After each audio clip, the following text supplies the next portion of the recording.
बड़ी तो छोटी निकली।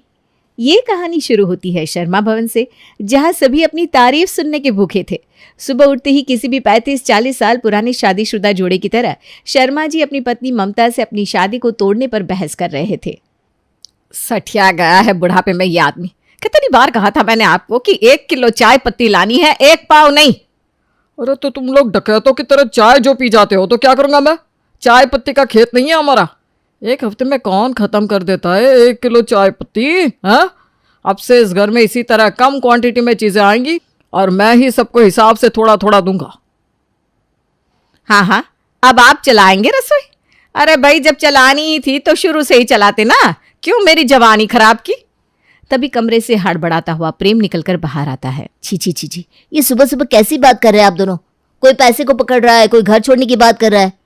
नेहा के कानों में चली गई ये बातें तो क्या होगा पता है ना मम्मी? शुक्र है कि वो घर पर नहीं है, 8 बज गए। वो कभी भी मंदिर से आती होगी। साल भर हुआ नहीं है उसे इस घर में आए, अभी उसके सामने सारे राज खोल दूंगी क्या?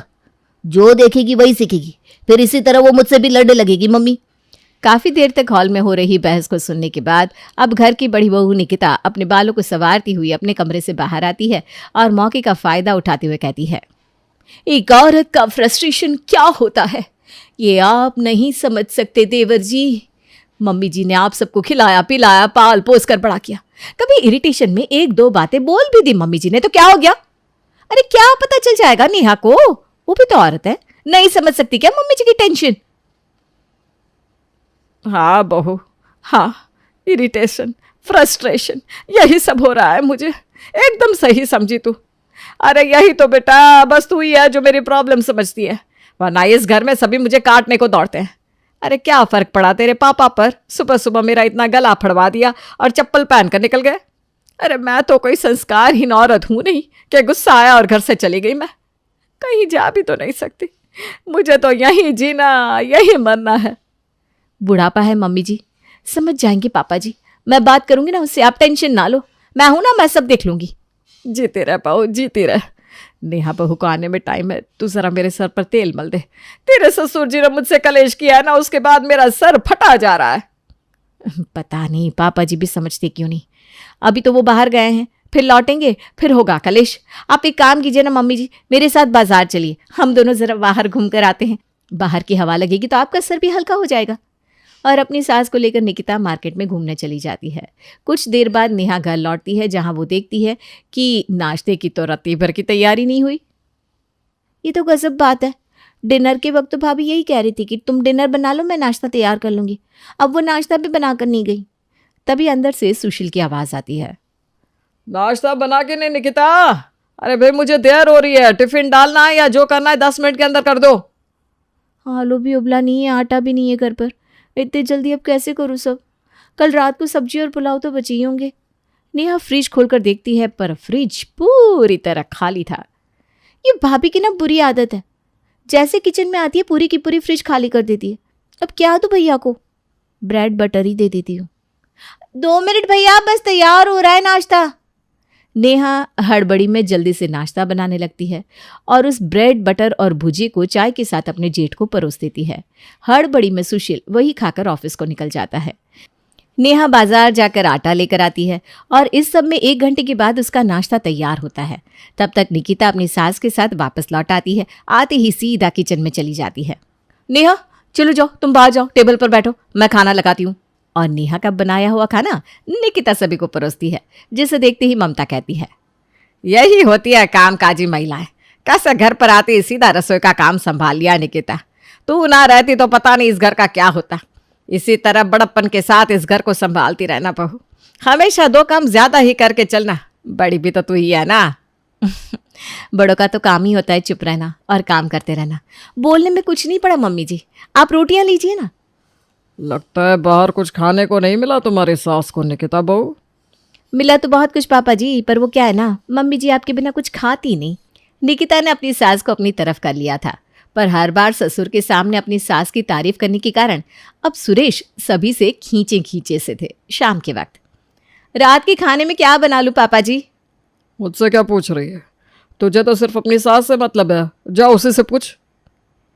जब एक माँ के 2 बच्चे आपस में झगड़ते हैं ना, तब माँ हमेशा छोटे बच्चे को फुसलाती है, क्योंकि वो जानती है कि बड़ा खुद समझदार है, वो तो सब समझ जाएगा। मैंने भी वही किया पापा जी, पर अगर आपको बुरा लगा हो तो आपकी जूती मेरा सर। ये कहकर निकिता रसोई में चली जाती है।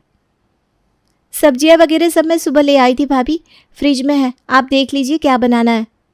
अरे खाने का क्या है, वो तो 2 मिनट में बन जाएगा नेहा। जा जरा सब्जियां तो निकाल दे, क्या क्या है देख लूं।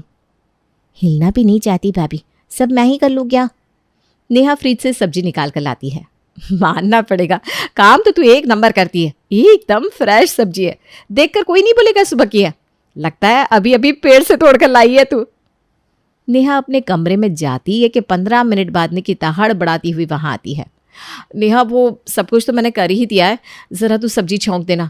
वो क्या ना पापा मम्मी के बीच में बहस हो रही है, मेरे जाए बिना दोनों शांत हो गए नहीं। तू ज़रा किचन देख लेना। प्रेम और सुशील भी ऑफिस से आती होंगे, मैं जल्दी से जल्दी किचन में आने की कोशिश करती हूँ। तुझे नहीं बोलती पर क्या करूँ, मैं खुद ही परेशान हूँ, काम कर करके ना थक जाती हूँ। और सारा काम अपनी देवरानी पर छोड़कर निकिता तेल की कटोरी लेकर अपनी सास के कमरे में जाकर उनके पैरों की मालिश करने लगती है। देख रहे, मेरी पसंद थी निकिता, अभी रसोई में थी, फिर यहाँ मेरे पैरों में तेल लगाने आ गई, फिर सब खाने पर बैठेंगे तो सभी को खाना परोसेगी। और नेहा को आप लेकर आए थे जो पता नहीं घर में कौन सा काम करती है। सिर्फ मैंने ही हामी नहीं भरी थी, नेहा के वक्त सभी ने हामी दी थी। क्या मम्मी जी, आप ही क्या बात कर रही हैं? आज आप और पापा जी हमारे ऊपर है, तभी तो हम इतने आराम से रहते हैं। वैसे ही मुझे भी तो अपनी देवरानी के ऊपर रहना चाहिए ना, ताकि वो थोड़ा आराम कर सके। इसमें हर्ज ही क्या है, मैं तो वही कर रही हूँ जो आप दोनों ने मुझे सिखाया है। और इस तरह निकिता इतना वक्त अपनी सास के कमरे में बिता देती है जितने में रात के डिनर का खाना तैयार हो जाए। और जैसे ही वो देखती है कि नेहा ने सब कुछ बना लिया है, वो फौरन किचन में जाकर सभी के लिए खाना टेबल पर लगाना शुरू कर देती है। क्या खाना बना है, आज तो मजा आ गया। Thank you. अरे तू क्यों थैंक यू बोल रही है बहू? मम्मी जी रहने दीजिए ना, खाना खाइए ना। नेहा तुम भी खाने पर बैठ जाओ, सभी खा लेंगे, उसके बाद मैं बर्तन धो दूंगी। एक काम कर निकिता बेटा, दिन भर तो काम कर और फिर बिस्तर पकड़ लेना। अरे हद होती है किसी चीज की, तू क्यों धोएगी बर्तन? नेहा बर्तन तू धोना। मैं ठीक है मम्मी जी। दिन भर काम करने के बाद नेहा को बर्तन भी धोने पड़ते हैं। यहाँ नेहा बर्तन धो रही थी, वहां प्रेम कमरे में बैठा गुस्से से आग बबूला हो जाता है। हद कर दी है इस लड़की ने, पता नहीं कौन सा काम कर रही है। दिन में इसके पास वक्त नहीं होता, दोपहर में मैं ऑफिस में होता हूँ, रात को आओ तो इसे किचन नहीं छोड़ना। 11 बजे की मूवी की टिकट है और 10:30 अब बज भी गए। मुझे नहीं लगता हम मूवी पहुंच पाएंगे। इतने काम में नेहा तो भूल ही जाती है कि उसे अपने पति के साथ मूवी डेट पर जाना था। 11:30 बजे तक सारा काम करने के बाद नेहा जब अपने कमरे में आती है तो ज़मीन पर फटी हुई मूवी की टिकट देखकर उसे सब याद आता है। हे भगवान, प्रेम तो सो गए, पिछली बार की तरह मैं इस बार भी भूल गई। ये सब क्या हो रहा है भगवान, मुझे याद कैसे नहीं रहता। यहाँ दिन भर नेहा का वक्त काम में ही जाता है, जिसके कारण वो अपने पति को वक्त नहीं दे पा रही थी। वहाँ दूसरी तरफ निकिता पूरी तरह फ्री रहती है और सभी की तारीफें बटोरती रहती है। अगली सुबह नई शर्ट पहनकर सुशील अपने कमरे से बाहर निकलता है, जिसे देखकर प्रेम कहता है, अरे वाह भैया, अब तो बड़े खिल रहे हो, क्या बात है? अरे सब तेरी भाभी की मेहरबानी। एक चीज तो मैं मानूंगा, पत्नी के मामले में मुझसे ज्यादा खुश नसीब कोई नहीं हो सकता। वो तो दिखता ही है भैया। अरे नहीं नहीं, इससे भी कुछ स्पेशल है। तुझे पता है प्रेम, मैं तो भूल ही गया था, आज ही निकिता को मैं देखने गया था पहली बार, पर मैं ये तारीख भूल ही गया। पर मेरी निकिता को सब याद था। रात को उसने हमारे कमरे को इतने खूबसूरत तरीके से सजा कर रखा था कि मैं तो सरप्राइज ही हो गया। जो पत्नी अपने पति को ही खुश ना रख सके वो पत्नी किस काम की। वैसे पतियों को भी पत्नी की कदर करनी चाहिए। अब कल ही को ले लीजिए, मैं घर पर नहीं थी तो आपको ब्रेड खाना पड़ा ना। पेट में जब दर्द हुआ तो अकल आई कि नहीं? आ गई मैडम, आ गई। कभी ये ज्ञान अपनी देवरानी को भी दे दीजिए भाभी, काश आपके जैसा एक गुण भी निया में होता। गुस्से में बिना कुछ खाए प्रेम ऑफिस चला जाता है। यहाँ हमेशा की तरह कभी नेहा को कपड़े धोने पड़ते हैं, कभी झाड़ू पोछा करना पड़ता है, कभी अपने ससुर का काम करना पड़ता है तो कभी अपनी सास का। और सब कुछ करने के बाद दोपहर को 1 घंटा नेहा सोने जाती है कि तभी पड़ोसन सुषमा वहाँ आती है। अरे आंटी जी, आप आइए आइए, बिल्कुल सही वक्त पर आई हैं। अभी हम दोपहर के खाने के लिए बैठने वाले थे। निकिता अपने सास ससुर के साथ अपनी पड़ोसन को भी खाना परोसती है। मैं जब भी आती हूँ मुझे नेहा दिखती ही नहीं, कहाँ है नेहा? वो क्या है ना आंटी जी, थक जाती है बेचारी, बच्ची ही तो है, उम्र क्या है उसकी। तो मैंने ज़रा उसे आराम करने को भेज दिया, आराम कर रही है, 1-2 घंटे में आँख खुल जाएगी उसकी। तो फिर काम? अरे मैं हूं ना। अरे पापा जी, आप दूसरी मिठाई खा रहे हैं? बिल्कुल भी नहीं, मैं आपके लिए शुगर फ्री मिठाई लेकर आई हूं ना, इससे आपकी शुगर बढ़ जाएगी। एक रसगुल्ला ऑलरेडी खा चुके हैं ना, इस महीने आपका शुगर टेस्ट भी नहीं हुआ, शुगर बढ़नी नहीं चाहिए। बाप रे बाप निकिता, मानना पड़ेगा तुझे, किस तरह तूने पूरे घर को बांध कर रखा है। और कल जो तूने स्टेटस लगाया था ना, देखकर मेरी तो आंखें भर आई थी। कौन सा स्टेटस बहन जी, मैंने नहीं देखा। अरे आप फ़ोन ही कितना चलाते हैं सुरेश जी, रुके मैं पढ़कर सुनाती हूँ। वो बहुएं जो अपने सास ससुर की सेवा में पीछे हटी रहती है, उसके माँ बाप की सेवा करते वक्त उनकी खुद की भाभियाँ भी पीछे हट जाती हैं। इसीलिए अपने सास ससुर की सेवा को ही अपना धर्म समझना चाहिए। वाह वाह, क्या बात लिखी है बेटा तुमने, दिल खुश हो जाए। अगर सारी बहुएं तुम्हारी तरह हो ना, तो कोई सास ससुर कभी दुखी ना हो। रात को प्रेम 1 बजे ऑफिस से घर आता है और देखता है कि नेहा किचन में फ़ोन पर अपनी सहेली से बात कर रही है। किचन से ही शादी कर लेती तुम, भाभी भी तो काम करती है, पर क्या वो रात भर किचन में रहती है? और जब तुम्हें दिख रहा है कि तुम्हारे पति को प्रॉब्लम हो रही है, तुम रात का काम स्विच कर लो, पर नहीं, फिर भी तुम्हें तो अपनी सहेलियों से बातें करनी है ना? और दिखावा भी तो करना होता है कि भाई रात रात भर मेरे ससुराल वाले मुझसे काम करवाते हैं। जाओ सो जाओ, मेरा दिमाग खराब मत करो। जब मन होता है आते हो, जब मन नहीं चले जाते हो ऑफिस में। कॉल करो तो उठाते नहीं, और मैं अच्छी बीवी साबित नहीं हो रही। नेहा और प्रेम के बीच में बात बहुत बढ़ जाती है। प्रेम नेहा से अब दूर दूर रहने लगा था। हालत ऐसी हो जाती है कि वो कब घर वापस आता कब नहीं, किसी को पता नहीं चलता। नेहा ने भी प्रेम से कुछ भी पूछना बंद कर दिया था। पहले तो प्रेम देर से ही सही घर लौटता तो था, पर अब तो वो 2-2 दिन तक घर आता ही नहीं था। इसी तरह दिन बीत रहे थे। फिर एक दिन सुरेश अपने बेटे से कहता है, ये घर है, कोई सराय खाना नहीं, और आपकी बीवी भी रहती है इस घर में। कोई जिम्मेदारी है कि नहीं उसके प्रति? कोई कायदे कानून होता है कि नहीं घर के? कैसे कायदे कानून पापा, और कैसी बीवी? क्या घर के कायदे कानून सिखाते हैं कि बीवी को पति से उसका सुख दुख पूछना चाहिए? मुझे लगा ही था मेरे बेटे को इस लड़की के कारण ही परेशानी हो रही है। अरे कौन सा काम करवाते हैं बहू हम तुझसे, जो तू अपने पति को भी वक्त नहीं दे पा रही है। हद होती है किसी चीज की, अपना रिश्ता भी नहीं संभल रहा तुझसे। तभी दरवाजे पर प्रेम को लेने उसका दोस्त सुमित पहुंचता है, जो घर पर हो रही सारी बातें सुन लेता है। इसमें भाभी की कोई गलती नहीं है आंटी जी, और ना ही प्रेम की। गलती आप सबकी है, जिसे दिख नहीं रहा कि आप लोग भाभी पर कितना प्रेशर डाल रहे हैं।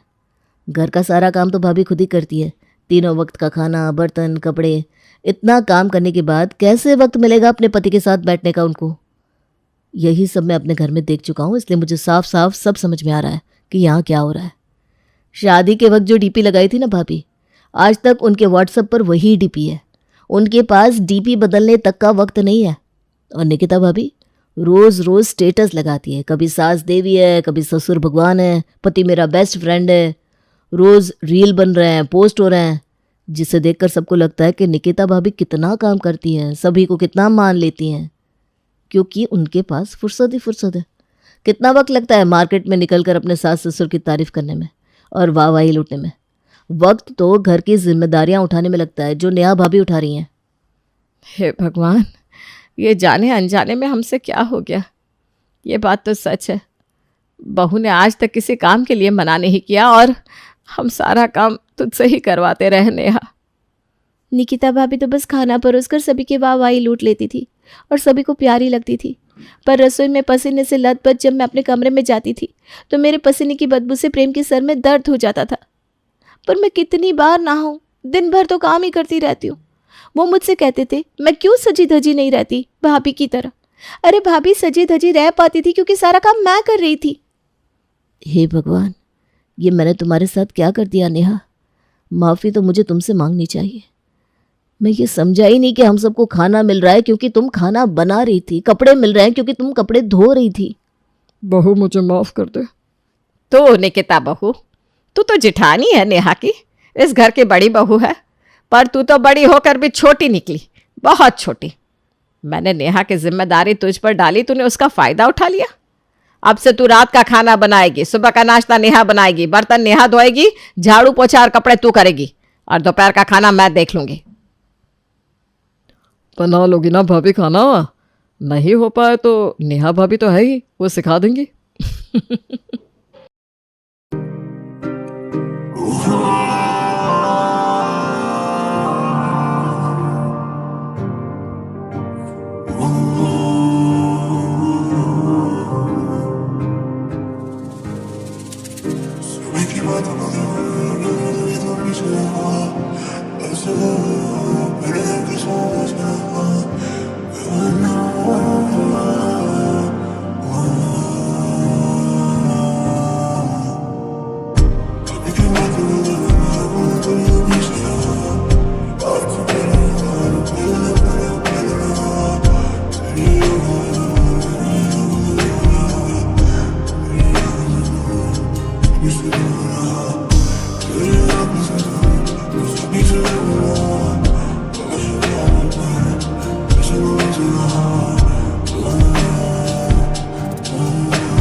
दिल है कभी खुश कभी तन्हा से यूं,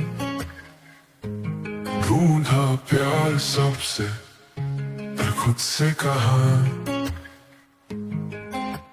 सबको दिया प्यार अपना मान कभी क्यों, दोस्तों के बीच भी खाली खाली सजे, मैं क्यों अकेला इतना अच्छा हूँ, सूखी लकी सी तन्हाई, प्यार जो सबको बांटूं, चेहरे पे मस्क है दिल का राज कहा, हसरतों में जी लूं मुझसे क्यों दूर रहा, रात भर जागता सपनों का सहारा, पर सुबह को यखा वो भी साथ न थामा, यादों की रोशनी बाजार में खोया सा,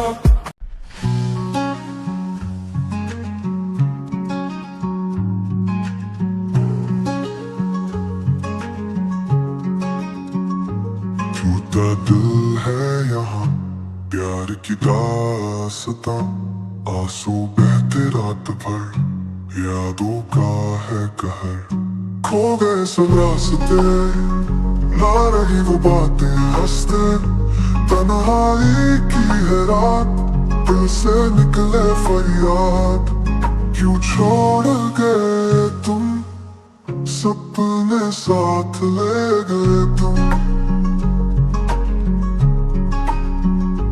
दिल कहीं खो ना जाए प्यार की लगाई है अर्जियां,